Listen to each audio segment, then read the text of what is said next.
खलीलुर रहमान कमर साहब के साथ जो एक वाकया पेश आया है। ही इज अ ब्रिलियंट राइटर और उनकी लिखाई से उनकी पर्सनल लाइफ को कोई ताल्लुक नहीं है। और अगर मुझे मौका मिला तो जरूर, अगर खलील साहब मुझे कास्ट करना चाहेंगे, I will definitely work.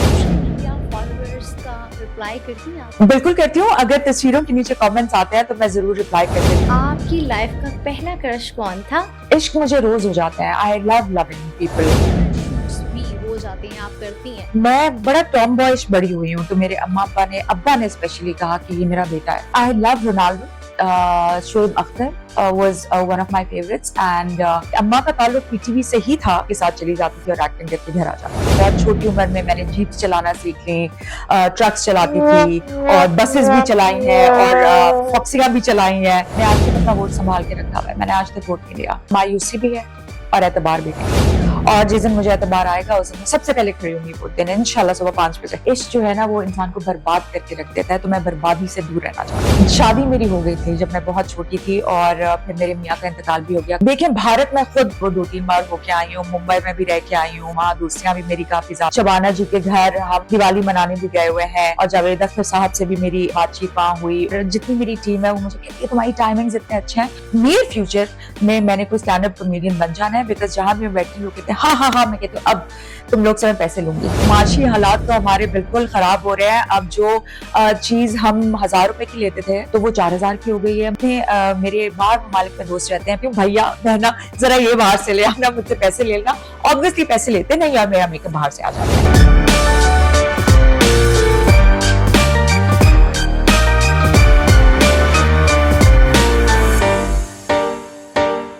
Hello everyone, you're watching Front Foot Podcast and I'm your host खुशबू अफजाल। नाज़रीन, अपने पॉडकास्ट का आगाज़ करने से पहले आपसे ही कहना है कि इस वीडियो को लाइक कर दें, चैनल को सब्सक्राइब कर दें, ताकि आप लोग भी खबरें डिजिटल फैमिली का हिस्सा बन सके।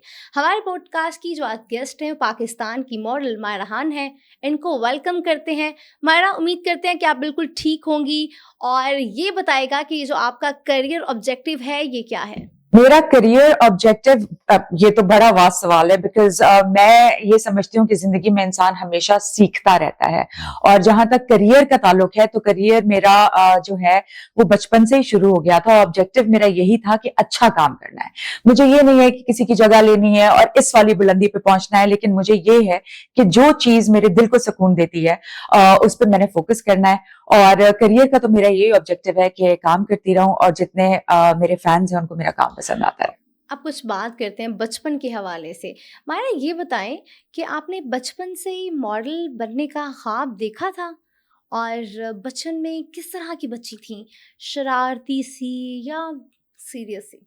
मैंने आपको बताया जैसे 4 साल की उम्र से इत्तेफाक हो गया था कैमरा का सामना करने का, और उसी वक्त से बस मेरे घर वाले भी यही कहते हैं कि कैमरा ऑन हो तो मायरा खुश रहती है और कैमरा ऑफ हो तो मायरा उदास हो जाती है। अच्छा। तो ये हिसाब किताब है। शरारत और नरम तबीयत का तो बहुत हद तक ताल्लुक होता है। मैं शरारती बिल्कुल नहीं थी और नरम तबीयत की भी बिल्कुल नहीं थी। मैं काफी ज्यादा खामोश बच्चा थी कुछ अरसे तक। मेरे फेजेस आए जिंदगी में, उसके बाद अब जाके जो है मेरी एनर्जी बहुत ज्यादा हो गई है। बचपन में मैं बहुत खामोश तबीयत बच्चा।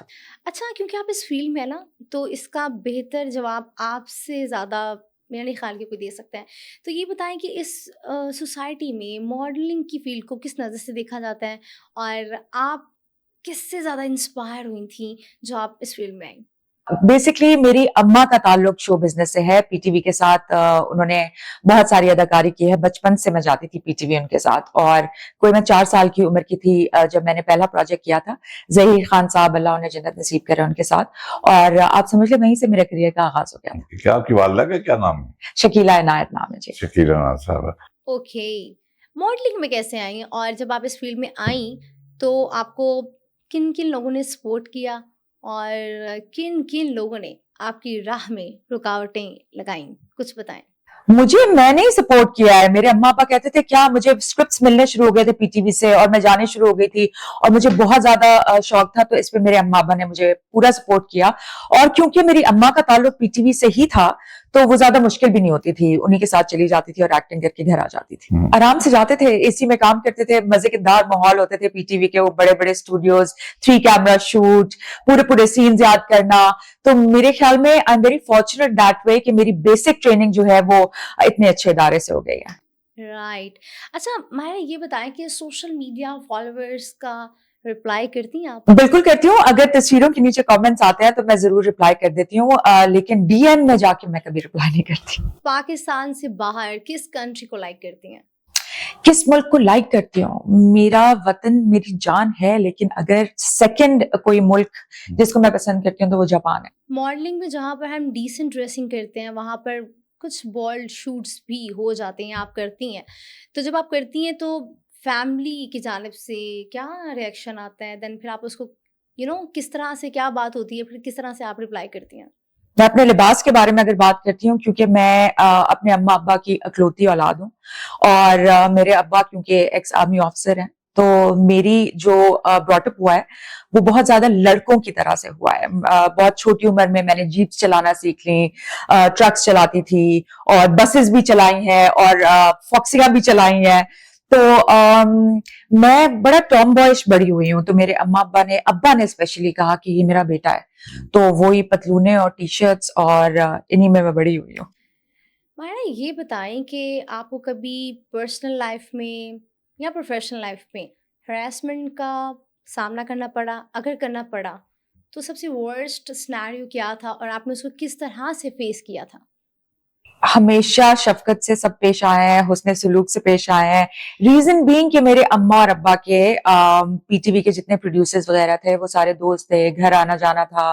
कभी उनको किसी प्रॉप की जरूरत होती थी, मुझे याद है कोई ड्रामा था, कोई पीरियड प्ले था, उसमें मेरे अब्बा की तलवारें, उनकी बंदूकें वगैरह वो हमारे घर से जाती थी।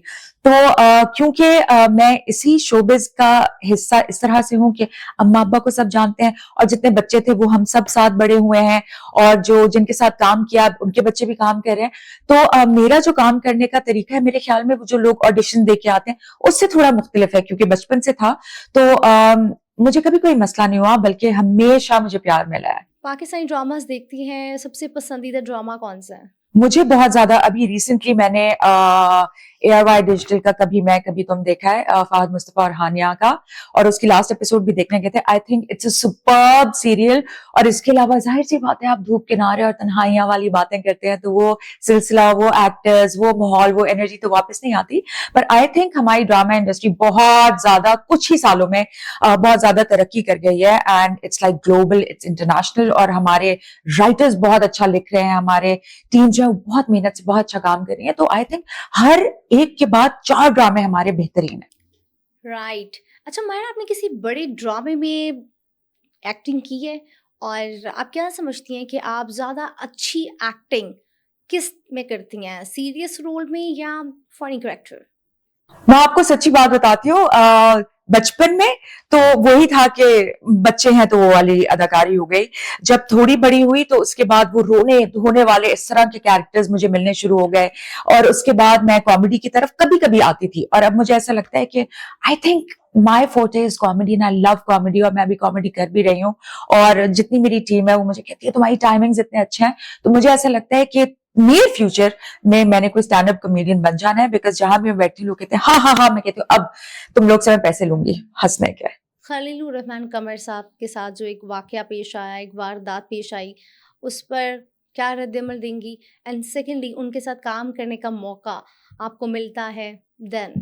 देखिए, खलील साहब हमारे मुल्क का बहुत बड़ा नाम है, और हर किसी की एक पर्सनल लाइफ होती है। अब एक और बात है, पर्सनल लाइफ भी होती है, लेकिन आप एक एंटिटी होते हैं, आप एक मुल्क का नाम होते हैं, तो उसको भी रिप्रेजेंट करते हैं। कुछ चीजों का ख्याल भी रखना चाहिए, लेकिन ये उनका पर्सनल मैटर था जो कि उछाला गया, और मुझे लगता है उनके साथ गलत हुआ। और जहां तक उनके साथ काम करने का ताल्लुक है, तो obviously he is a brilliant writer, और उनकी लिखाई से उनकी पर्सनल लाइफ को कोई ताल्लुक नहीं है। खलील साहब मैं पर्सनली भी जानती हूँ, और वो अच्छे इंसान है। देखिए, हर इंसान के साथ मुख्तलिफ होता है, तो अगर आप अच्छे हैं तो आपके साथ लोग अच्छे ही होंगे। तो as a writer he is a brilliant writer, और अगर मुझे मौका मिला तो जरूर, अगर खलील साहब मुझे कास्ट करना चाहेंगे, I will definitely work for his script. Modelling करती हैं, ड्रेसिंग का भी आपको बहुत अच्छे से आइडिया और मेकअप का भी। तो क्या समझती हैं कि मेकअप के हालात क्या चल रहे हैं और तमाम दुनिया में सबसे अच्छा मेकअप अगर आपसे पूछें किसका है तो क्या कहेंगी? Wow, I love this question.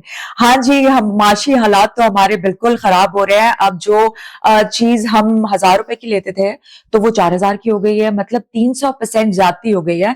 तो मैं ये कोशिश करती हूँ, जितने मेरे बाहर ममालिक में दोस्त रहते हैं, पहले जब वो मुझे कहते थे कुछ लेके आना, मैं कहती नहीं मैं ट्रैवल कर रही हूँ, मैं ले आऊंगी। अब मैं कहती हूँ भैया बहना जरा ये बाहर से ले आना, मुझसे पैसे ले लेना। ऑब्वियसली पैसे लेते नहीं और मेरा मेकअप बाहर से आ जाता है। जहाँ हमने मेकअप की बात की, वहाँ पे हम कुछ ड्रेसिंग की बात करते हैं। आपको पर्सनली किस तरह की ड्रेसिंग पसंद है, और जब आप ड्रेसिंग करती हैं तो जिसे कहते हैं ना कि मैचिंग का एहतमाम करती हैं? मैं देखिए, स्टाइलिस्ट तो आपके होते हैं, अगर आपने पर्टिकुलर जगह पे जाना होता है तो आपके स्टाइलिस्ट आपकी हेल्प करते हैं। वैसे अगर देखा जाए तो लोग कहते हैं कि मेरा ड्रेसिंग सेंस अच्छा है, but I like it simple. I like keeping things very simple, minimal. मेरे ख्याल में आपका जो पर्सनालिटी होती है, आपका जो कॉन्फिडेंस होता है, वो उसी वक्त शाइन करता है जब आपने ज्यादा लेपा तो भी ना की हो। तो I believe in very subtle colours. आप मुझे नहीं देखेंगे कभी भड़कते हुए रंग मैं नहीं पहनती, हालांकि मेरी माँ कहती है कि कलर्स का बहुत इफेक्ट होता है, मैं भी जानती हूँ। बट पर्सनली मेरी जिंदगी मुझे धीमे रंग पसंद है और कम मेकअप और मिनिमलिस्टिक चीजें। आप अपना लिबास खुद सेलेक्ट करती हैं या कोई कंसल्टेंट रखा हुआ है? देखिए, मेरी हेयर स्टाइलिस्ट बीनिश परवेज उनका नाम है, उनके साथ मैं डिस्कस करती हूँ और जिस तरह भी होता है फिर उस तरह हम लेके चलते हैं। कभी किसी कमर्शियल फिल्म की एक्टिंग की ऑफर हुई आपको, पाकिस्तान से या पड़ोसी मुल्क भारत से? मैंने आज तक जिंदगी में मेरे ख्याल में 6-7 फिल्म्स कर ली हैं और मेरी सबसे पहले फिल्म थी शहजाद नवाज साहब के साथ। उसका नाम था, भूल गई नाम, एक सेकेंड, चमेली। एक तो 2013 हो गया। पहली जो है हमारी वो इस तरह सिनेमा की डिजिटल फिल्म थी चमेली। फिर उसके बाद मैंने जमाल शाह साहब की रिवेंज ऑफ द वर्थलेस की है। मैंने अभी जो है मोहसिन अब्बास, हैदर, सोनिया और रिजवान के साथ एक मूवी की है, और एक हम के साथ मूवी करनी थी, वो हुई नहीं, और एक हमने जापान में की है तनवीर जमाल साहब की, अल्लाह उन्हें जन्नत नसीब करे। तो वो मूवी भी अभी जो है वो रिलीज नहीं हुई है। तो अगर मैं भूल रही हूँ तो मैं थोड़ी देर में बता देती हूँ। देखिए, भारत में खुद जो है वो 2-3 बार होके आई हूँ, मुंबई में भी रह के आई हूँ, वहां दोस्तियां भी मेरी काफी ज्यादा है। शबाना जी के घर हम जो है वो दिवाली मनाने भी गए हुए हैं, और जावेद अख्तर साहब से भी मेरी बातचीत वहां हुई। पॉलिटिक्स में कितना इंटरेस्ट है आपको? वॉट एंड स्पॉट करती हैं? बिल्कुल नहीं। मुझे लगता है कि ऑब्वियसली कभी कभी मैं न्यूज देख लेती हूँ, लेकिन जब आपके हाथ में कुछ नहीं है या आप कोई सुधार लेके नहीं आ सकते तो फिर अच्छा ऐसी चीज दूर ही रहे। सो पॉलिटिक्स से मेरा ज्यादा कोई इंटरेस्ट नहीं है। मैंने आज तक अपना वोट संभाल के रखा हुआ है, मैंने आज तक वोट नहीं दिया, और मुझे बहुत सारे लोगों ने कहा बट नो, उसके बाद मैं रिग्रेट नहीं करना चाहती। मायूसी भी है और एतबार भी नहीं है, और जिस दिन मुझे एतबार आएगा उस दिन मैं सबसे पहले खड़ी होंगी वोट देने, इंशाल्लाह सुबह 5 बजे। अच्छा मायरा, ऐसा है कि हर किसी का ना कोई पहला क्रश होता है, तो हम जानना चाहते हैं कि आपकी लाइफ का पहला क्रश कौन था? जरूर शेयर करें। इश्क मुझे रोज हो जाता है। I love loving people. इश्क वो किसी चीज का भी हो, मुझे इश्क जो है वो परफ्यूम से है और इन सारी चीजों से। इश्क, मैं किसी के पीछे कभी नहीं दौड़ी इश्क में, और अब मैंने वैसे भी इश्क करना बंद कर दिया। लाइकनेस होती है, इश्क जो है ना वो इंसान को बर्बाद करके रख देता है, तो मैं बर्बादी से दूर रहना चाहती हूँ। म्यूजिक किस हद तक पसंद है, और किस तरह का म्यूजिक सुनना पसंद करती हैं? और साथ ही साथ हमें कुछ गुनगुना के तो सुनाइएगा। मुझे बेसिकली म्यूजिक ही बहुत पसंद है, तो मूड पे डिपेंड करता है। कभी मैं बहुत ज्यादा R&B सुनने शुरू कर देती हूँ, कभी मैं 90s का म्यूजिक सुनने शुरू कर देती हूँ, कभी मैं पाकिस्तानी 80s के, और अम्मी के साथ बैठ के शबनम जी की जो फिल्म्स होती थी उनका म्यूजिक सुनने शुरू कर देती हूँ। और लेकिन सबसे पहले फहरिस्त पे जो सबसे पहला म्यूजिक है वो पंजाबी म्यूजिक है, तो पंजाबी म्यूजिक मैं बहुत शौक से सुनती हूँ। अच्छा, शायरी से लगाव है, और पसंदीदा शायर कौन है? कुछ शेर तो सुनाए। मुझे अशार सुनना बहुत पसंद है, और मैं चाहती हूँ कि मैं वो एक खातून होती है ना जो हर दूसरी बात पे एक शेर सुनाती है, वो बनने की कोशिश करूं, पर नहीं, जीरो।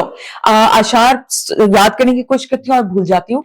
और गालिब जी की अपनी बात है, फराज जी की अपनी बात है, इनकी नज़्में वगैरह, इनके अशार सुने हैं, लेकिन कुछ याद नहीं रहता। अच्छा, लड़के ज्यादा फ्लर्टी होते हैं या लड़कियां? कोई ऐसा वाक्य बताएं, या किसी ने आपके साथ फ्लर्ट किया हो, या आपने किसी के साथ फ्लर्ट किया हो? लड़कियां लड़कियां लड़कियां लड़कियां फायदा उठाती हैं अपने हसीन होने का, और ज्यादा फ्लर्ट भी लड़कियां करती हैं। मुझे पता है बहुत सारे लोगों को ये बात पसंद नहीं आएगी, लेकिन ये हकीकत है। आप फ्लर्ट की बात कर रहे हैं तो ऑब्वियसली जिंदगी ऐसी गुजरती है, आप प्यारे होते हो, लोग आपसे फ्लर्ट करते हैं, लेकिन आपको पता चल जाता है कि किस फ्लर्ट का जवाब आपने फ्लर्ट से देना है और किसको बिल्कुल जवाब नहीं देना। तो मुझे इसका हुनर आता है।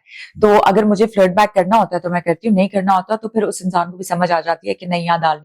अब मेन क्वेश्चन की जानब जाते हैं, जो कि आपके फैंस जानना चाहते हैं कि मायरा खान जो है वो शादी कब कर रही हैं और कैसा शौहर पसंद है आपको? शादी मेरी हो गई थी जब मैं बहुत छोटी थी और फिर मेरे मियाँ का इंतकाल भी हो गया। काफी लोगों को पता है, इंटरव्यूज में भी है ये चीज। तो अभी मेरा खास कोई मूड नहीं है। उनका मर्डर हो गया था, उनको गोली लगी थी और वो कोई 5 मिनट के अंदर अंदर गोली जो है वो नसें काटते हुए एंड उनका इंतकाल हुआ।